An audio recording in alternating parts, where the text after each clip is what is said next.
family claims a squatter has set up in their home and they cannot get the person out of the home because Clayton County Magistrate Court won't sign the paperwork. Fox 5's Kevin Stewart is live in Jonesboro from the Clayton County Courthouse with more on their story. Kevin.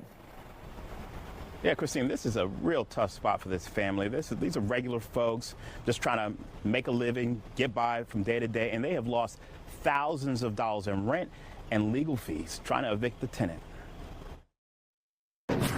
It is a nightmare on Charlotte Drive. She's been living in our property now going on 8 months, rent-free. And for the Phillips, what has their heads spinning is they can't get a Clayton County Magistrate Court to sign a writ of possession to get the eviction process started. We've been trying to get a writ signed since May of 2025. We've called Clayton County Courthouse multiple times. We've gone out to the clerk's office. They give us a phone number that nobody ever answers the phone. We went to Magistrate Court and were told the chief judge would not be back until Tuesday. The family has lived in this home for 10 years. Now it's their rental property. It's supposed to be extra income. Now it's an added burden. How do you pay for 2 mortgages?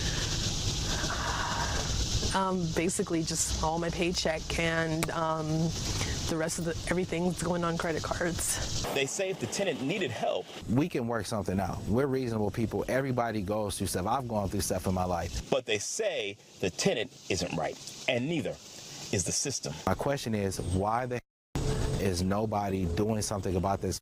Hello, and thank you for watching. I wanted to provide some additional context about this matter and the defendant in our case, Camilla Johnson. Court records show that Ms. Johnson has a long history of possible evictions across Georgia, some filed under her name and others under various aliases. She has about 7 aliases.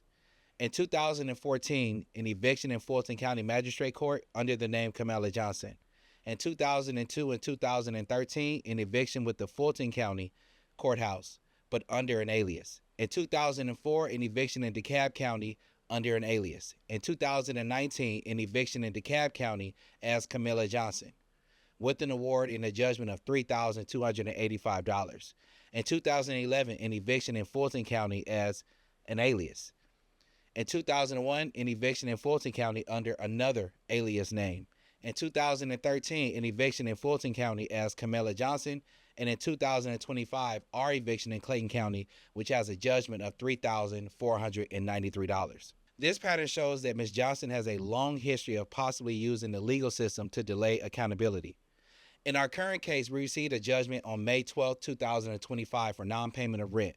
We then applied for the writ of possession and have been waiting for it to be signed.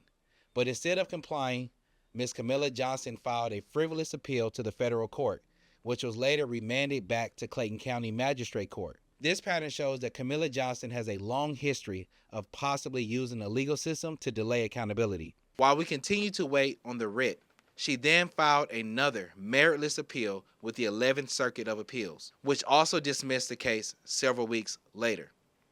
Despite the dismissal, we have been waiting for nearly a month for a writ to be signed by Clayton County Magistrate Court.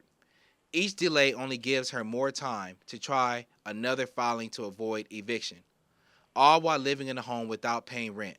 This is a clear abuse of the judicial system. Ms. Johnson has engaged in a deliberate pattern of filing meritless and frivolous appeals slowly to delay the lawful enforcement of the court's order. For this reason, we are respectfully asking the court to 1.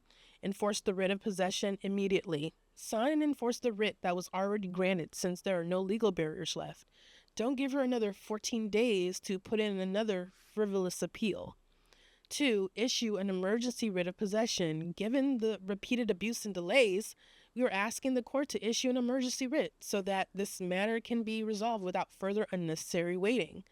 3. Require an enforcement of an appeal bond. Order Ms. Johnson to post an appeal bond under OCJ 844756 for any further appeals, with dismissal if she fails to pay within 7 days, or make ongoing payments into the registry. 4. Sanction the tenant for abuse of the judicial process. Penalize her for filing repeated frivolous appeals, including monetary penalties and restrictions for further filings. Finally, restrict or refer for misconduct. Declare her a vexatious litigant, preventing her from filing further action without prior approval, or refer her conduct to the district attorney and or the Georgia Attorney General's office for an investigation of perjury, fraud upon the court, and abuse of the judicial process. At this point, it's not just about getting our home back. It's about accountability. No one should be allowed to lie to the court, misuse the appeals process, and defraud the system without consequences. So we're asking the court to do what's right. Please don't give this fraud another 14 days to file more appeals that have no basis. Thanks.